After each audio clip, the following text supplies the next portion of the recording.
listen, let's chat about, let's chat really quick about, we call it P.O.P. P.O.P. God's our P.O.P. He gives us promises of provision.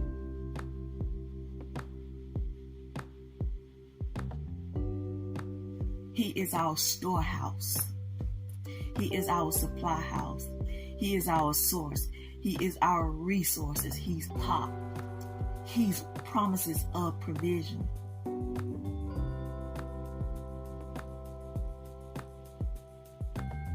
He wants you to be so settled in and settled on the fact that he is your P.O.P. to the point he lets you know, check out the lilies of the field.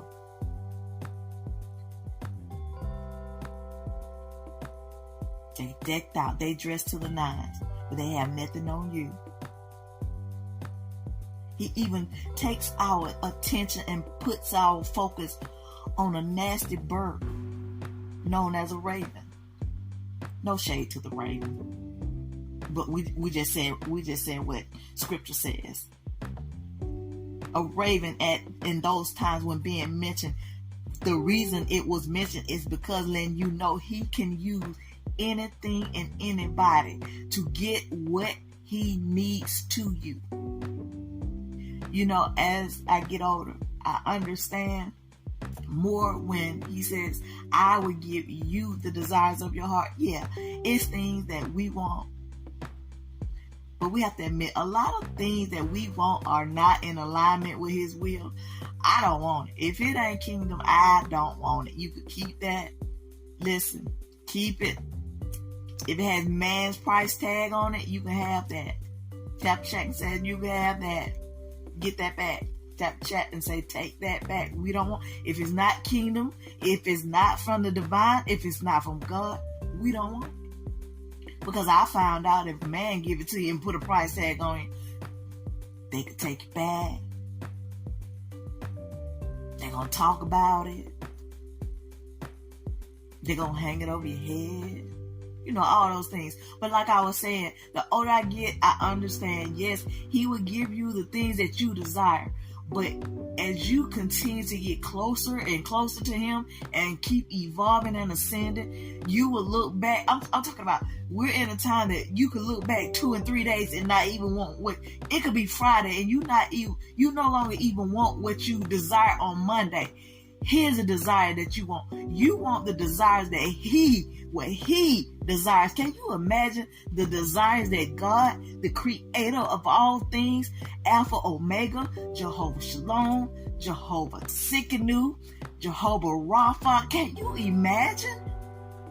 His names possess everything we need. If you're sick, he's a healer. If you are alone, he's a friend. He is everything that we desire and the things that we don't even know we desire until he places them there. He's P.O.P. He's P.O.P. He is the promises of provision. He is provision. All through Scripture, every time he showed up at a place of a need, he came through so hard. For those of old, and he will come through so hard for those of us now. He come through so hard, we have to name places after him. Mountains, fountains, wells, we land, because he comes through everywhere. In every area of life, in every arena of life, he will come through. If you find it in the Scripture once, you got to do it again. I've got to the point, Father, I want what you gave my big brother Christ. He died for me to get it. I want it. I know God is my witness. I no longer want anything that I thought I wanted. I want everything that he has for me. The only thing that he needs you to do is come into alignment and agreement with what he said. You need to come into alignment and agreement to know you are already victorious. We say it all the time. You are not fighting for the victory. You fight from a place of victory. And don't get it twisted. Yes, we do not wrestle against flesh and blood. So yes, you are a wrestler. But listen, The only fight that he requires us to fight, because Christ has won the all, is the good fight of faith. He just needs you to use that faith to come into alignment that he's P.O.P, that he is the promises of provision. He will do whatever you need. Everybody has a different need. Your need may not be my need. Your need may not be Billy's need. Billy's need may not be Fred's need. Fred's need may not be Helen's need. Helen's need may not be Victoria's need. So forth and so on.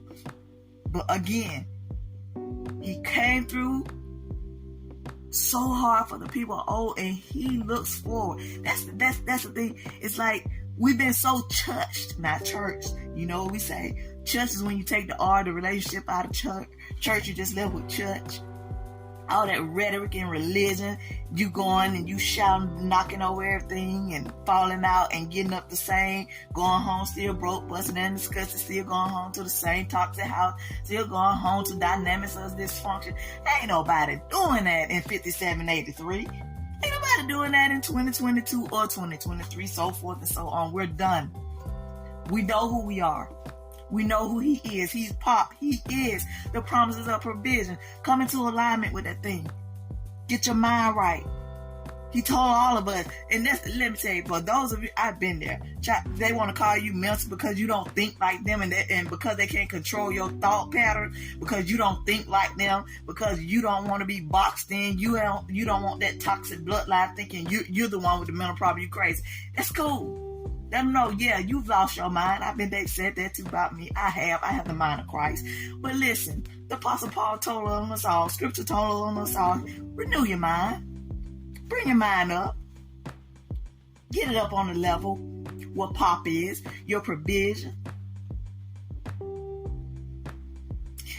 He loves to provide. He said, it is my good pleasure. Lord have mercy. We got to get up out of here, y'all. Listen. No good thing will he withhold from you. Why? Because you chose to walk upright before him. Said every day, I am who God says I am. I could do what God says I could do. I could have what God says I could have. I could go where God says I could go. I will be everything God said I would be. Those are his desires. We don't even know listen, we'll spend eternity trying to find out just phase one of what he wanted from us. Our life is but a vapor here on this earth. So come into alignment with P.O.P right now. He is your promises of provision. He's P.O.P.